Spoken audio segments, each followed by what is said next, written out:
நமது மக்கள் தொலைக்காட்சி உலக தந்தையர் நாள் சிறப்பு நிகழ்ச்சி ஜூன் 21 இரவு 7:30க்கு.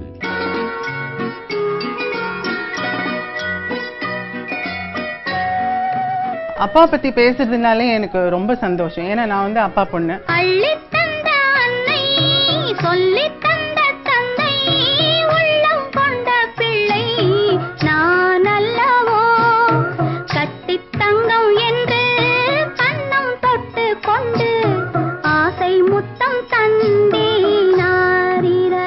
சின்ன சின்ன ஞாபகங்கள் உங்களுக்கும் நிறைய இந்த மாதிரி இருக்கும். அப்பா இருக்கும்போது அது பெருசா தோணாது. ஆனா அப்பா போனதுக்கு அப்புறமா இதெல்லாம் ஞாபகப்படுத்திக்கும் போது ரொம்ப நல்லா இருக்கும். காதல் மன்னன் ஜெமினி கணேசனின் மகள் விஜய சாமுண்டீஸ்வரி காலத்தால் அழியாத இதயம் வருடும் தன் தந்தையின் இனிய ஞாபகங்களை நெகிழ்ச்சியுடன் பகிர்ந்து கொள்ளும் தாயுமானவன் வரும் ஞாயிற்றுக்கிழமை இரவு 7:30க்கு.